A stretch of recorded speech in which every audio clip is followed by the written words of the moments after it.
had to configure a Microsoft Exchange server and was like, holy moly, I have no idea what I'm doing. And that really hasn't changed. But the older guys are definitely making the younger guys work more. We're very fortunate that we don't have any mavericks. Just you see, I was going to say.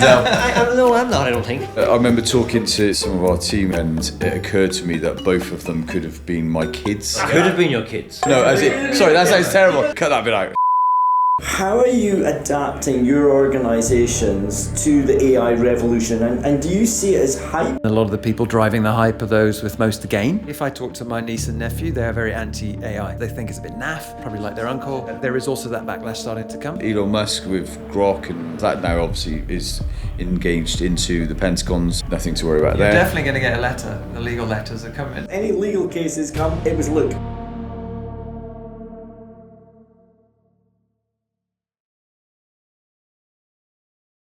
Hello, and welcome to our next episode in our series of Lean Back Whilst We Lean In. We are here in Bristol, and we've got our audience joins us we've got Malcolm, Luke and Joe. We'll introduce them in a minute. I'm your host for today, and I will be taking you on this conversation with the group, and we've got some interesting questions for you to share, and we'll get a good catch up. So it's a really great series we've started to put on, so let's sit back and let's enjoy this. One thing I will say, I'm asking anybody who's looking and watching this series, I ask you to subscribe, hit the like button, leave a comment, give us some feedback. We're really wanting to build this audience.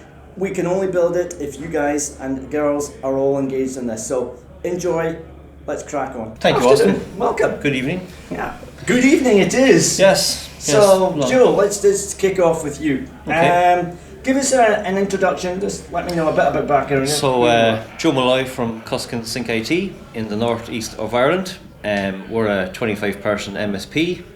I'm in this industry now 33 years. Wow. Doesn't look, I don't look that old, but yeah. You started too. Absolutely. So I've seen a lot of change, but in the northeast of Ireland, and 25-person company, so it's going good.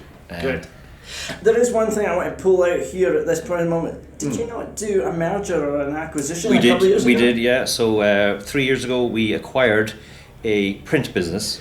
So it was originally my company was originally myself and Alison, who's my business partner, had Sync IT, and we acquired Cuskin 3 years ago, which is a print business. And people say to me, why did you buy a print business? But it's a sort of a, the modern business, as far as I'm concerned, is IT, print, it's all that kind of stuff. Yeah. And it's also a sort of a road into trying to get more clients, having more salespeople. So it's worked very well, thank God. Well done. Yeah, no roller coasters of doing mergers and acquisitions. No. Luke, hello. Tell us a little bit about you. Good evening to you as well. Good evening. Double good evenings, why not have double of them?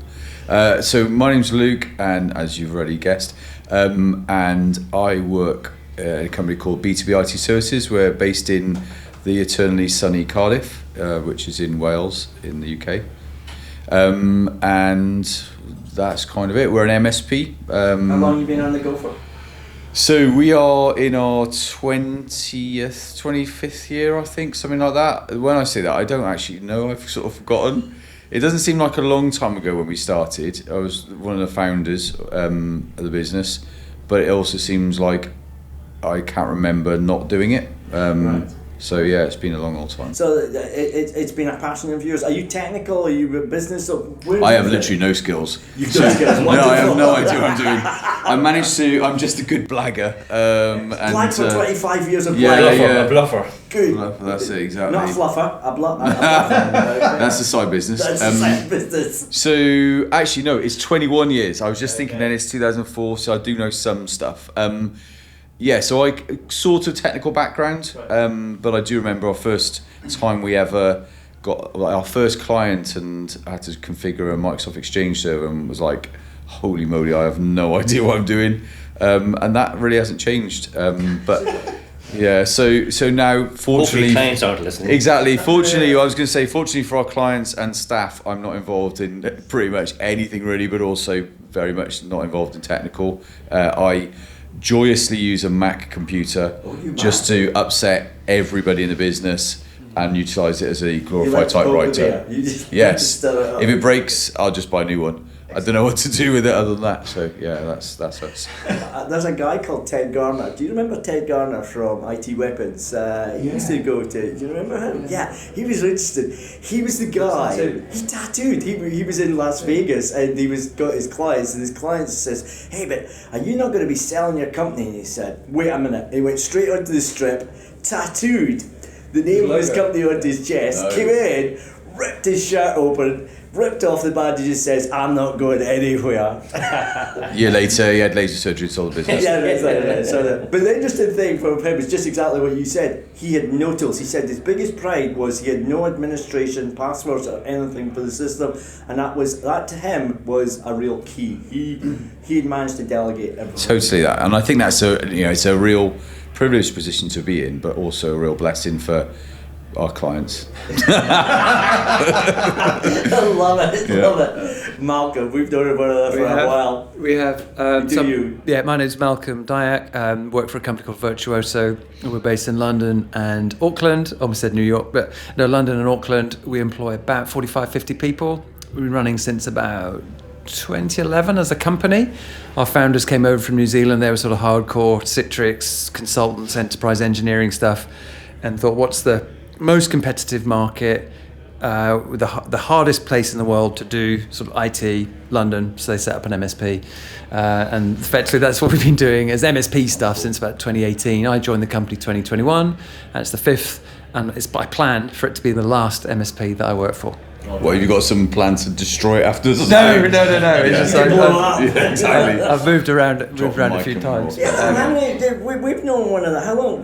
Can you remember back? Was it one of the HTG meetings that we met, or was The it very Connect? first Was it- HTG meeting I attended, I think you weren't there, but it was the day after Barings Bank went down. So that would have been 2008, Oh wow. which I think was one of the first HTG meetings. Well, it was the first HTG meeting in the UK. Yeah. And then I think we met maybe 2009. Yes. Sometime. I think I met We went to IT Graham Nation first, then, actually.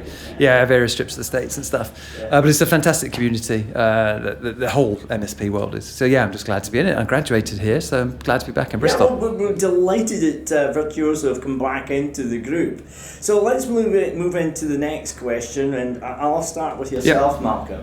Is this your first meeting at NG Network? It's Group? my first day. First First day? ever. Oh, is it really? First ever encounter. It's great. Have they done the initiation Complete thing? noob. Yeah, I'm on the TV You haven't had the or whatever this is. initiation, like the thing No, the that they hazing say comes what's up. later. No, yeah. That's later on. We've got all the Yeah, A real it's going to newbie. be crazy. It's gonna be crazy. No, so I've got to train. Sorry. 6 months of trauma afterwards, but it's fine. I'll get You'll be over all it. right. The therapy bill will be heavy. Yeah, exactly.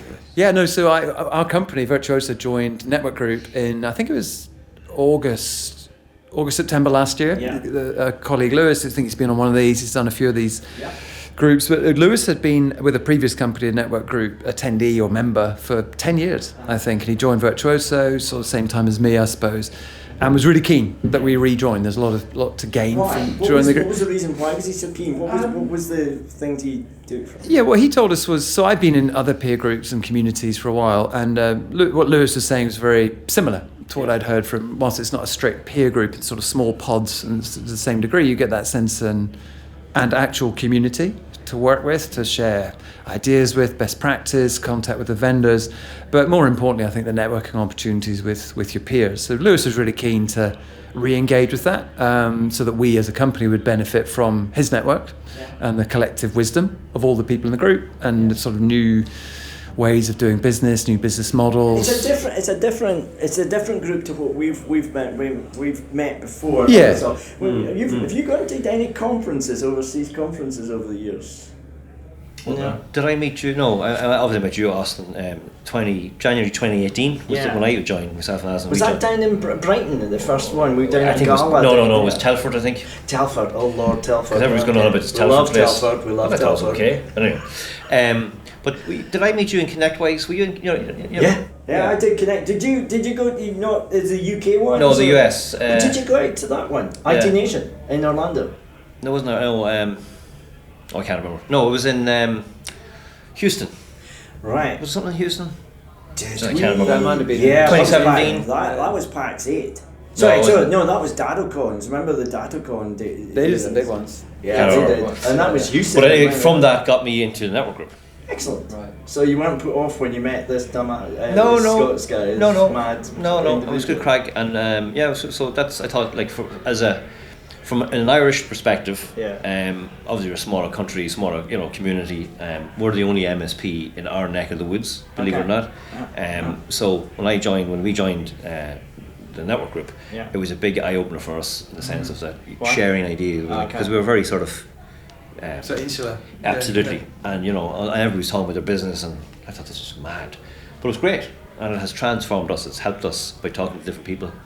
So so from that you joined in 2018. 2018. So January 2018. 7 years. No, that's 8 years. My maths is bad. 8 years. Wow. Yeah. What about yourself? When did you Yes, join? when you were saying that, I was thinking you're going to ask me that question, and I'm going to go, I don't know. We got into Network Group because we acquired businesses, some assets of Mostyn's business, Asterix. So that was our intro into Network Group, and I think when we first joined, probably similar to yourself, walked into a room thinking, oh my days. Firstly, I couldn't on face value think of anything worse than spending loads of time with IT people. So like, this is going to be an interesting time. But then actually, once you get kind of over my own hang-ups, it was very much a case of learning that people are really open and honest and stuff, and that was really cool to see. And then you start learning from what they do, and people are like, and I actually remember a session that you did, thinking, this is really useful because we did this is how we did when you were talking about your acquisition, and for us the business, M&A activity is quite important to us. We've done a few of those. 4. Yeah, so different kind of shapes and sizes. But we've gone through that and learned lots of stuff through that process and made even more mistakes. Great to make. We'll maybe share some of the mistakes later on. But how long you got? We might have to extend that. Extended episode. So, got a couple of questions. Just sort of, we're having a topical day of AI, conversation around AI. And it is buzz in our industry. It's buzz for probably most businesses at the present moment. I think I've read one stat that was 80% of all businesses have their employees are using AI in some form on at least a weekly basis. So it's really getting in there. So the question I probably have is, how are you adapting your organisations to the AI revolution? And do you see it as hype or an opportunity? Because some people think it's too early. Look, there's not enough there. Other people are saying we're working out what we will have to do, and then there's other people who are just all in. I met a company in Germany who were at PAX 8's event in Amsterdam, and they were just all in. It was just sort of like throw everything away. We just started. We're now AI. What are you doing to adapt your organisations? Who'd like to kick that one off? So again, like every 5 years, I'm going to say there's always something. Again, in this industry, 30 odd years, but the last 20 years in particular, where I have my own company, if you like, myself and Alison again. But back in the day, we've always done elements of security. Yeah. And security was coming in the last 10 years. Security came on, like we were always an MSP of sorts, if you know what I mean. And then that term came. So every 5 years is hype. So security obviously has really doubled down in the last 10 years, and it's in the last 5 years it's got really into that. So it's all about MSSP and all that kind of stuff. And AI is just another thing. Way before that was cloud, if you remember, the people who remember BPOS coming online. Do you remember Microsoft Exchange going into BPOS, and then this is going to kill us all, we're all going to be out of jobs, it's going to... You didn't have to install Exchange anymore. It's a good job. You get subscribe to a credit card, it's all there, So it is a bit of hype, but it is reality. Yeah. And again, we were lucky enough that we got some younger staff members, and they're all using Shadow IT and all the other different AIs and so forth. So it is an opportunity. Hype is an opportunity. I think it's a good thing. It is a big changer from I think as you get older, it's harder maybe to adapt. And that's actually a question. There's a girl out there called Christine Horton, who's a great journalist. She's actually doing an article, and she's actually really interested to speak to people about this. I'm of the opinion that I think people who have I've done a lot of these cycles, it's almost, do I really want to have this one? Do I want to get involved in this one? Is this another one? Can I get off the bus? I was saying, there is that very thing. Can I get off the bus? Do I really want? Or what's your thoughts? I mean, come on, guys. You go.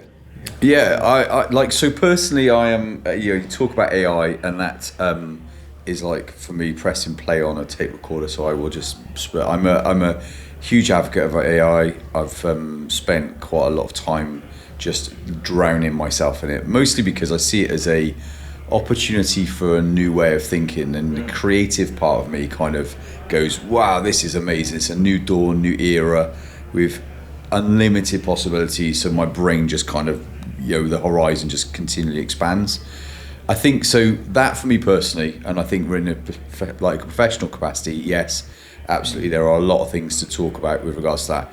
When it comes to an MSP, I think what's really interesting is we are the perpetrators of such change for all the companies we look after, yet we as an industry are so restricted to, we don't like change. Quite often people's experience of AI is, well, I did this thing and AI said something stupid, so therefore I will dismiss it in entirety. I think there is a bit which is probably worldwide, anything in the professional capacity, everyone's looking at each other going, am I missing out on something? What, that FOMO feel is like, and definitely feel it. This afternoon, I think, was one of the things in what the this afternoon got you? So this afternoon was interesting because I think everybody sits around a room going, is someone making good money out of this? Is someone cracked it and they've got that thing that they're selling and I'm not? For me personally, and the kind of stuff that I get passionate about is helping businesses to start thinking differently. Yeah. And that's pretty much where I see and the era of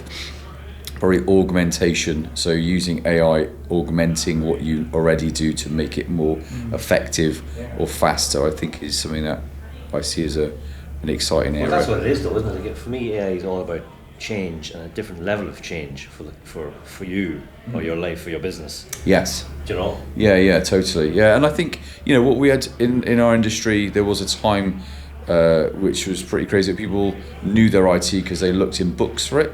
So you'd fix a I don't know, an old, like an NT4 server. Yeah, and you'd have to look through CDs or look for a book or something. And then the internet came about and it allowed people to get from point A to point B quicker. Yeah. And then what you had is tech people were very good with Googling something. They would filter through and get faster to the point. Yeah. I think AI for a time, and that time may be smaller than what we've ever seen. I think the shift to change because of AI will be at a rate that we're not used to.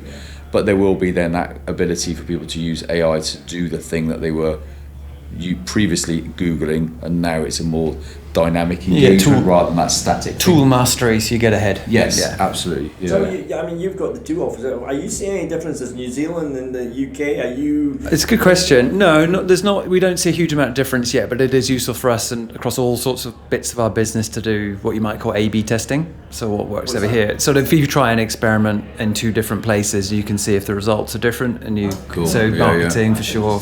Pricing is something we do a lot with. Hiring. Two different markets. Yeah, exactly. It's two different markets. Obviously, same language, different currency, but it broadly. Are they culturally. starkly? Is there much difference between them? Not really. No, we don't see much. Definitely, the economy is different. It's much smaller. I'm not an economist, but and then therefore pricing is different. But generally, attitudes towards technology adoption are very, very similar. So your original question was, is it a hype or an opportunity, and what are we doing about it? So I think it's both. In terms of there's definitely a lot of hype, and a lot of the people driving the hype are those with most to gain from that hype, which is going to be the creators of the models themselves, obviously, and the vendors, if you like. And then I think you've probably thought about it a lot more than I have from a philosophical point of view. That gets very scary very quickly. Yes. Yeah. And for me, I find it very depressing when I hear about the move on from a sort of narrow, as Andy was calling it, Andy Redden, Pax 8, What was it? Three from narrow intelligence, general intelligence, and super intelligence. Yeah, so general is just pretty crazy, and super, we're all dead. So general being the lead into super, likely. Yeah. It's a singularity, I think, that Kurzweil Singularity is is whole something, thing. yeah. Singularity. It's a kind of a vision of the future. The author is it Kurzweil? Yes, From, yeah. 70s or 80s or something. He wrote this book. You explain. And and I think saying about that actually, there's the quite crazy thing is a lot of the philosophical elements of AI, without us going down this rabbit hole, were created quite a long time ago. So you can read Like some 50 of the years old ago. books, Fahrenheit 451. 451, reading some of those things and looking at today's life, and you're like, wow, that was written in the 1950s, I think. So there's some maybe conceptual different, things that you read, and then the stuff comes out in kind of the dreams at a later date become a reality in the future. I think that's We've almost got flying cars. Yes. We've got Waymo cars. Well, which are close actually, to I flying, was but I was watching with my family, my kids, Back to the Future. So my kids are like 9 and 12. Well, this is a 83, I scary thing. So this is Back to the Future 2, where they went to the future, and I think the future for them was 2015, where people had flying cars. The really sad part of that film was at the very end. It said Back to the Future 3 coming in summer 1990, and then I thought, yeah, that was 36 years ago. So I just stopped watching. Age Stop it. that thing. Yeah. Wow. So Back to the Future 3 came out 36 years ago, which is outrageous. I was minus 10 at the time. Yeah, 20, I mean, Yeah. 20-year-old, you are Gen Zer. Yeah, I met exactly. the first person last night who was born in 2000. He was sitting next to me from one of the vendors, and he's saying, I was born in 2003. What?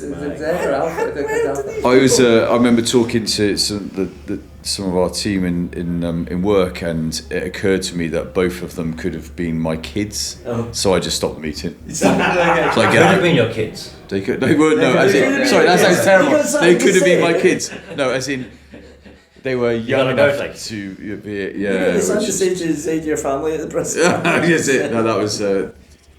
Yeah. Just back on your script. Back on. Back on. Yeah, there you go. Cut that bit out. So what are we doing about it? Yeah, Practically, what are I you doing suppose, is we concentrate very much on that narrow side of it. So our sort of interpretation of this is in our world, our business, is kind of moving it away from the term AI and back towards automation. I think it's much more relevant from a Is that right then the language? You think AI is not as... I think there's a backlash already. If I talk to my niece and nephew, they're very anti-AI. They're 14 and 17 now. Anti-AI? They don't like it. They see a lot Why? of negatives around it. They think it's dehumanizing to many degrees. They think it's a bit naff in a lot of ways. Probably like their uncle. That's interesting. Is it? And yeah, just off-putting and a bit. I haven't actually had a longer conversation. I'd like to have that with them if you're watching. I want to have that chat. So from a business and professional perspective, I think there is also that backlash starting to come for various different reasons. The main one being just, frankly, the sort of callousness really by some of the American tech companies that's have around absolutely higher. Not ones in our sphere, but higher, less humans. I spoke to one guy out in IT Nation, and he predicted the unemployment rate was going up to 30-40%, and he didn't bat an eyelid. He just said, Well, isn't it? Sam Altman's got so he's the person behind ChatGPT and OpenAI. He has got a side project where it's the universal income. Yeah. So Universal basic income. Yes, that's it. UBI, That's the one. Yes. Yeah. So the concept being, once AI does its thing, no one will need to work anymore, and therefore everyone. People want to work. No, but we'll sit in meaning. trees and make songs we have and meaning. like He's nuts. eat grapes and stuff. I He's don't know. nuts, he's nuts. So that, and then obviously Elon Musk with Grok and all of the cool stuff. That now obviously is engaged into the Pentagon's. Nothing to worry about You're there. definitely going to get a letter. The legal letters are coming. Bring them on. Bring them on. Yeah. But for instance, for him, his view is also that no one will need to work. Everyone will be rich. I personally think everybody needs a purpose. I don't care about rich. To me, Yes. rich is one thing. We're made actually to- get up in the morning and go and do How are they rich? something. Materially rich, which is a Materially. different type of rich. 100%. Dolly Parton taught us that. Yeah. Dolly Parton did. Code of many colours. Yeah. Isn't it? Yeah. The great philosopher. She's pretty good. Simple songs. Yeah. I just want to get up in the morning. I want a reason I'm going to go and do Yes. something. And this idea says, you'll be rich. You'll be able to sit on the beach and drink your pina colada. And also, You won't be rich doing that. is kind of subjective, isn't it, compared to who? So that's what I absolutely agree, and I think everybody, we're kind of all made to have a purpose and something to drive us to give reason to ourselves. I think that general sort of negativity is kind of going to grow. Unfortunately, some of the stuff Do you reckon it's the next I think generation or our generation? No, all round. I think for the next sort of year, 18 months, I think stuff from the US is just a little bit off-putting for various reasons we don't need to go into. Go on. And then there's going to be no reaction against that. It's going to lead to businesses like ours needing to respond and understand what that sentiment is and pivot slightly, not massively, but just to change the conversation a wee bit. So it's more around or tone down certain visible parts. Or sort of, robotic. RPA has been around for like years and years and years. But just to educate and empower and encourage the customers we're working with to adopt these tools safely in a way which is narrow, as Andy said, but for very specific tasks to really help them be productive and competitive. Because there will be people who are going gung-ho, not caring about the human consequence against whom we're competing. We saw this with that's Chinese manufacturing. Exactly, and that's a real 20 years challenge, ago. isn't it? Yeah. When we're in a kind of a global market, and I think we're seeing that probably in the West, where we're up against other nations that may not have the same kind of views of what's right and wrong as other nations would. So that I think it'll be a really interesting space, and even we'll probably see it at a more local level where businesses will say, if I do this, this and this, it will allow us to automate and reduce our staff count and cost. And another business will say that's not the right thing to do. And unfortunately, if we're looking purely as a success criteria being a financial one, there may be a race to the bottom. Maybe we get to choose our clients to a degree, I think, and then it's our job. We can't tell the clients what to do, obviously, but we can encourage them to adopt the tools safely, well, productively. Yes, to totally. whatever their business model and shareholders want them to do. But yeah, again, we can choose with whom we work. Yeah, and so sort of really go towards maybe those companies that do more closely aligned to whatever value set we hold. And that's so that's an interesting. I'm gonna change the conversation slightly. Let's just move on a little bit. It's really interesting. I think we could spend quite a bit more time on that. But that actually brings on to the business models. The business models in our industry have changed. We've gone from the MSP, MSSP, TCP. There's this new term coming into the marketplace called MIP. Have you come across managed intelligence provider? I mean, there's a bit of marketing spin around it, but it is. It's a new concept, a lot of buzz going on in the channel, people speaking about it. I've heard companies who actually gone and registered their domain names as MIP, and this is, I think it was in Amsterdam at PAX 8's event, and somebody stood up on the stage, and now all of a sudden there was these people just registering domain names. Amazing. They're there in the what a great idea to do. Yeah. Seriously? I don't know. MIP, where do you think it's changing our industry? I don't know. In some ways, I think it's super obnoxious because we're just presenting to the customer base something that they don't care about and don't understand, and probably thinks a bit pretentious. A bit like MSP was. It's like, okay, you're an IT company that charges me. We just love the acronyms, so yeah, don't we love acronyms. Well, I don't like MSP, but if you think of I'm not a fan of MSP. If you keep our core business, when you think about it, and it is about data, like IT, information technology, which has been around for. Is that what it stands for? There you go. What? I had no idea. But it's all about data, isn't it? Like, so intelligence of data. I don't know if you can put it. Well, I think it's been protecting and putting guard historically, Yes. or to date, so it's been enabling people to have access to it and store it, file servers, and then put it somewhere different, scalable, cheaper, cloud, and then it's protect it, security. I think now it's into the analytics of it, and unlocking the value one of the speakers today was about how you get what you get out of the data. the iron to the nails. I thought that was very good. And That's cool. Can you describe that? Can you remember what it was? I thought it was really interesting. Yeah. The guy said start with raw iron, would cost like £5. That's right, yeah, I remember that. Yeah. And then what was the next one up? Nails. Nails. You could make a £5 of nails, and that was £50. Surgical instruments. Surgical, they were around and then about balance 5,000. And then And what was then the fourth the one? clock spring. Yeah, Wasn't it? Yeah. But it was like 3,200 or something. It was a bigger number. 300,000. 300,000. And they've just taken what I'm saying. Here's what you can do with this raw material, and here's 4 different forms of it, and actually So it's all about it's all the data, but what you do with it, and how you know. And I thought that was a very good concept. That is very, and I think that to most, let's say MSPs, that's quite new for us. But It is. But are we skilled enough? Like the big challenge, and somebody like Yes. one of the other speakers there said, are we, like, we're techies? Like, I'm a Totally, techie way back, but I'm not a yeah. tech anymore. But like, how do we adapt? And he said, you don't have to be a process engineer or a business analyst. But do you? Yeah, I think it's an interesting one. So like when I heard that term MIP for us to start with, I was like, that's a little bit tail wagging the dog. So telling a supplier, telling the industry, this is what you are now going to be. I'm like, That's an interesting point. And I think there is an element where looking at the horizon for our world, you know, we're still, people talk about MSPs.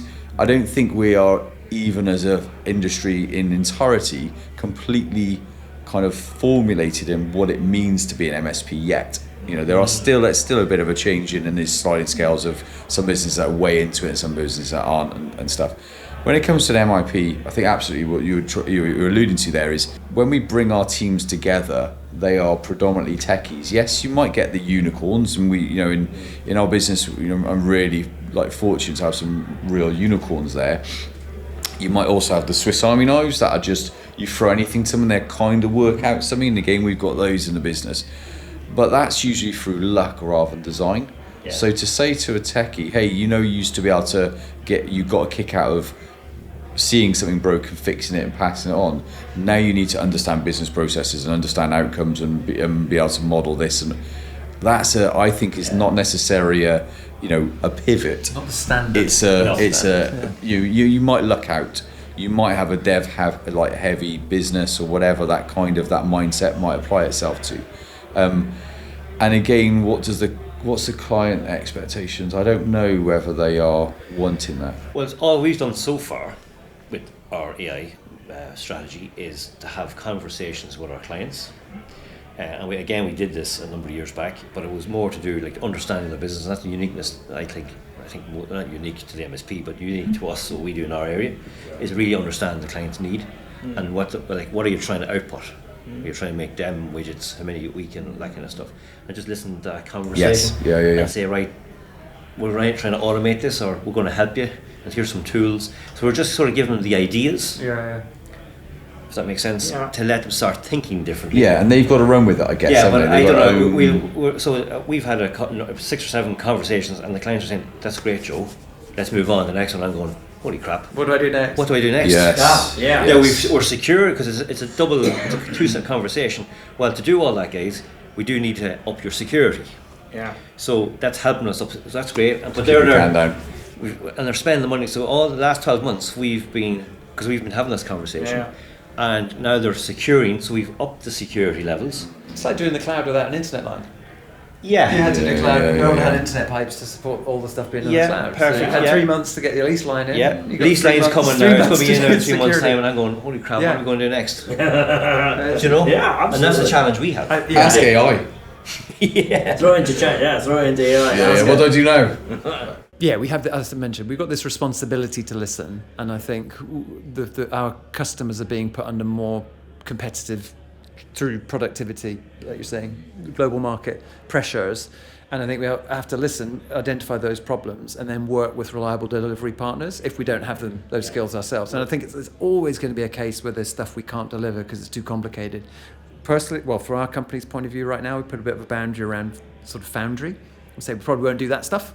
If it's Foundry, it just needs to be someone else. If it's agent work, Copilot Studio, we're good with that, for example. Yeah, okay. And an interesting thing, again, from the network group perspective, because again, we've built relationships, so going back, we won't do it all, and quite frankly, I don't want to do it all. That's why you need the group. So we've got the group and a couple of guys over here. Totally, yeah.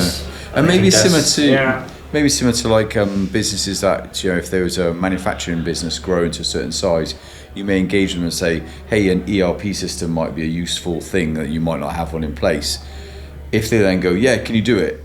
You wouldn't I'd be like, no, write an ERP system. Yeah, so and that's probably a similar thing, is that because that's but we process take automation. The lead, yes, and we sort of direct Did them. You know? Yeah, and try to work with the other partners. That's the thing. It's an understanding. So our responsibility is really around understanding what the tool can do. Yeah. Not necessarily to then implement it and do all of it. Yes. After it, but it's just to help advise. Like an IFA doesn't run pensions. Own. Yes. And maybe that trusted partner part, which we all want to be, is trusted also to know that you will also signpost them and say, no, that's not us, but we'll help you with it. Yeah, and we got your back. And one thing I got out for today was, and again, because I've been struggling with this. This the takeaway. One of the things I got today was, and I can't remember the speaker, that's terrible, because that's so much in my head, but it was, if we're doing like an AI workshop, there's no QR code and you're not selling something. Yes. Yeah, Chris Prostel spoke about that this morning. There you go. It was in his. So we've been actually doing that, and I get a bit of challenge because we've a sales sort of manager, director, part time, and he's very salesy. Joe, we need to be always maximising. I said there's a time and place to get a sale. Yeah. Our job is to advise. This is So the does, education. so does me part. put me techie hat on more so than? No, I don't know. No, I don't think. I think it's advisory rather than techie. Oh, it's advisory. But we're not that's- sort of selling them something. It's a difference of culture, isn't it? Like if it comes from a technical approach, quite often it isn't a sales thing. It's more of like, I want what's best for you. Yeah. We'll go back to your point about the ERP as an example. Bring them into the room, having that conversation and having all different things. Maybe it's an ERP, so we're giving that direction. We're not selling that, but Yes, we're selling absolutely. or promoting the concept. Yeah. And I think that's and the your value journey add. with them as well. I think that's the other And part. we're the MSP, and hopefully then if they go with somebody else to put in the ERP system, Yes. we will then have their back Yeah, and totally. securely bring them on that journey. Yeah, these That's are right. decades-long relationships you're talking about. Yeah. I think that's great. Really interesting. That managing tells me. I'm going to pick up on the one you look. It was, in fact, no, it was I did yourself, wrong. Malcolm. Did Phew. you not say that the tail wagging the dog? No, he's the tail wagging. Oh, I don't said think I said the I think it was boxers. him. I think it was said you. the No, boxers. that was me, I think that's a brilliant summation of. I did make up that this saying, is by the going way. to be the short we're going to lead with is the tail wagging the dog. There we go. There we go. Yeah, I think I feel There you go. and whether I'll get assassinated by Pax8 or something, I don't know. But there is a little bit where they must be looking at the future, going, oh, right, this is troubling. So we need to, as an organisation, pivot and then hopefully move everyone into the place that we want them to be. I don't know. Who knows? They're But to smart be than fair, I it am. has put a sort of a direction as well. Do you know what I mean? Yes. Taking their point. And people are talking about it. Yeah. Yeah, well, just a clarifying point, the noxiousness, I think it's from the customer's perspective. They don't know what it means, and all we've really done in that world is fuse two existing business types together. One of them is IT service provider that we've done for ages, subscription based, and the other is like business analysis consultancy firms. They already buy that. Yeah. Just Yeah, we're very choosing true. to call it something different. Yeah. Bully for us. Bully for us. Yeah. Got one last question which I'm really dying to ask, and it's around leadership and the development of the leaders in all our organisations. I'm really fascinated. At the present moment, you just said that you're non-technical anymore, and you've got away from it. Joe, you just mentioned that you're not technical. I think it was the phrases you are now moved away from. And myself, I've moved away from the operational side of the business and more on strategy. And Malcolm, I've known you for many years. You've been an absolute hero to me to go and actually educate those around you and to get more out of people. So, question's going to be is, what is leadership to you? What does leadership mean? I'm going to first we'll just do a round robin of what that is, and then I've got another 2 follow-up questions there. So let's go around the room. What is leadership? What is leadership to you, Joe? I panic sometimes because I am the leader, and we've just recently I tell this joke. I've got 2 wives. So Alison's my business partner, business wife, and then I got my wife who works in the business. So it's a bit weird. Anyway, Interesting. But we have adapted the whole traction thing again. So we took that on board. We've been talking about this for years. So as of last year, we've now got we've gone down that route. So we're working with Steve Ross, who's one of our NG partners, and that is the start of our journey of leadership. Right. And we had a sort of a vote, and we got our middle management team in together, and they all said, "Joe, you're the visionary. You are the leader," because I'm the sort of more creative one, and I brought the company to the companies. So that has been me, with the help of the team. Yeah. But sometimes it's a lonely place because I look back and think, well, they're all looking at me, But having the management team, I am a team player. I couldn't do it on my own. I've help of Alison, help of all the team. Yeah. But we are trying to bring it on to the next level now of that middle management. Yeah. And then sort of empowering them. Yeah. And then the team underneath them. Yeah. So we're on that journey. Yeah, so I'm going to come back to that question because that's my second question. Luke, what is leadership to you? What is leadership? It's a journey of discovery, definitely, and making lots of mistakes and learning from it. I think it's a burden, a responsibility that you have, and as you mentioned, it's a lonely place sometimes. Someone said that a true leader is only a true leader when they've made leaders that also then make leaders. So I think there is a part to leadership where, and I kind of remember it when I was younger, there was a realization when stuff happened, something went wrong, and everyone went, "Hey, Luke, what do we do?" And I went, "What? How is..." So I felt myself at this junction where I could go, "Okay, I will lead," or I will go, "I don't know," and then disappear. So I don't know why it happens. You mentioned whether leaders are born, whether they're made. I think everybody who is a leader was born a leader. I think that they develop either in the knowledge of that or in their skill set as they grow into that role. But at the same time, what do I know? There's other people that have exceptions to that. But I think, leadership is a real privilege, but it's also a real burden. Humble. Good one. So what is leadership to me? Agree with that. Good one, actually. Privilege and a burden at the same time. Definitely where the buck stops, responsibility. I think it's main responsibility. And I learned most of my leadership not in IT. It was sort of outdoors. I was in the Scouts doing leadership and hiking, then followed up with some voluntary work in different places. So some quite extreme sort of jungle type scenarios, I suppose. It's where you learn stuff really quickly about people and yourself.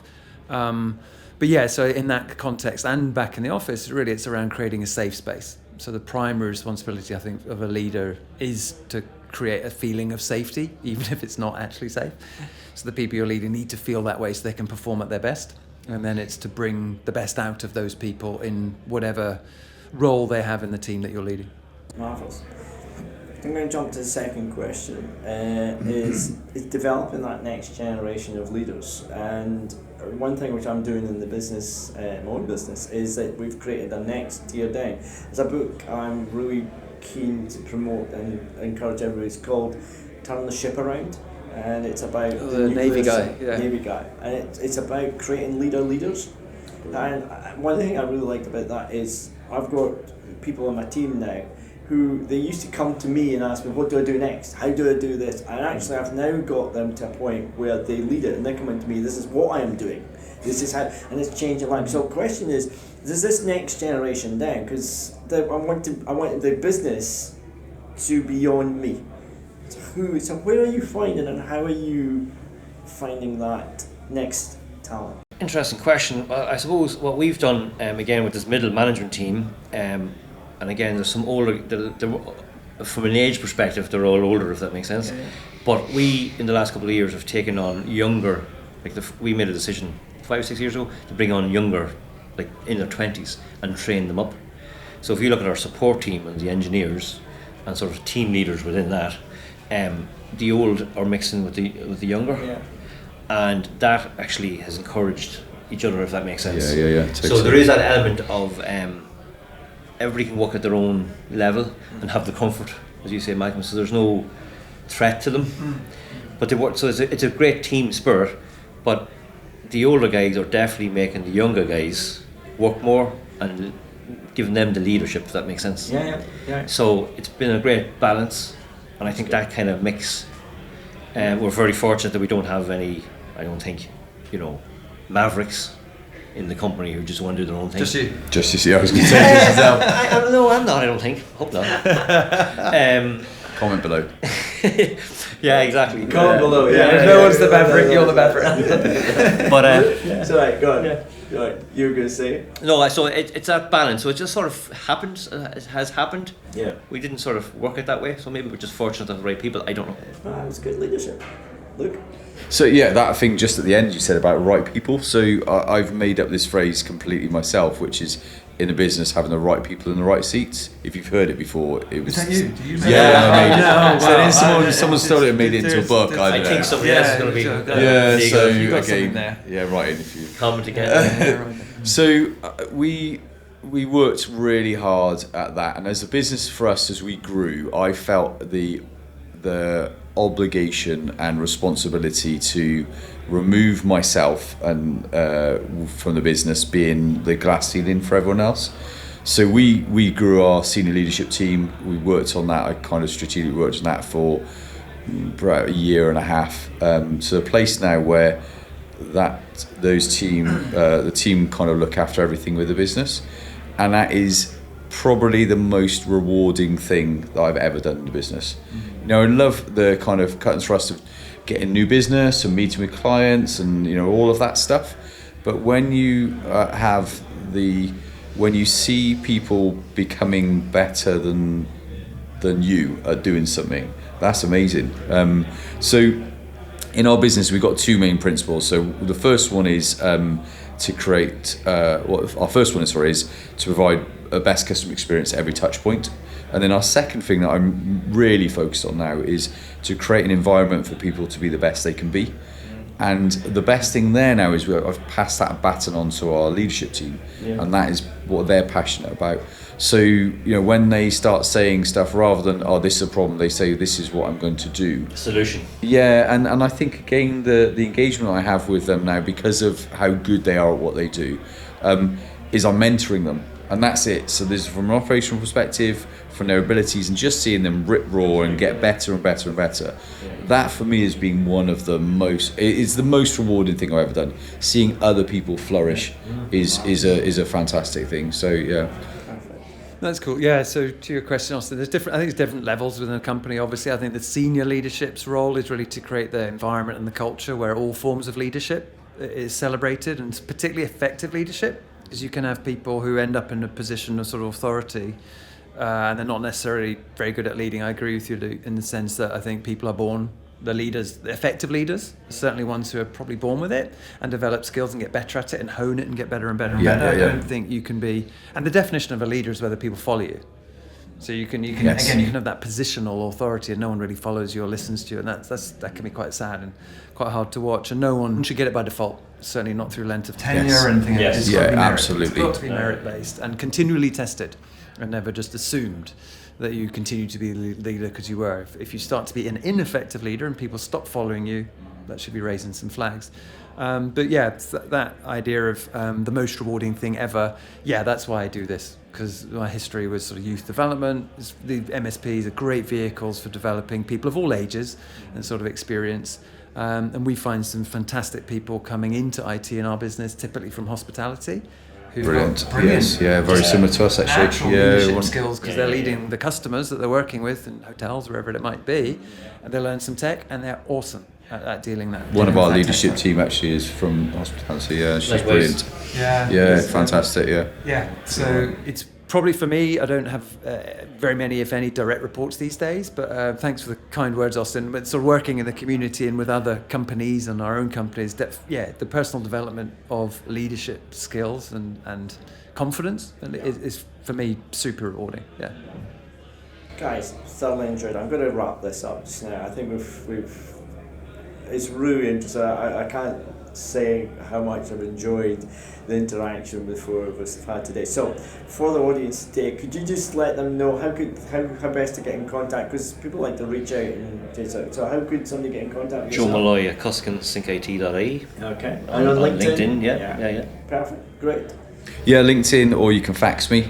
Yeah, it's fine. No. So yeah, Luke Hodge. Yeah, I don't know. Yeah, Luke Hodge on LinkedIn. Yeah, I don't think there's many others. B2B, is it? B2B IT services. Yeah. Malcolm Diack, virtuoso.tech. Yeah. Perfect. Right. Thanks very much. I've really thoroughly enjoyed today. It was a privilege to have these three gentlemen on and join us. That's it for another episode of Lean Back Whilst We Lean In. Hope you enjoyed it. Remember to click subscribe and like this and leave a comment, and if there's any legal cases come, it was Luke. Yeah. Fax me if there's a problem. Yeah. Fax Luke if there was a problem. He'll be there for you. Once again, thank you very much. That's us signing off. Cheers.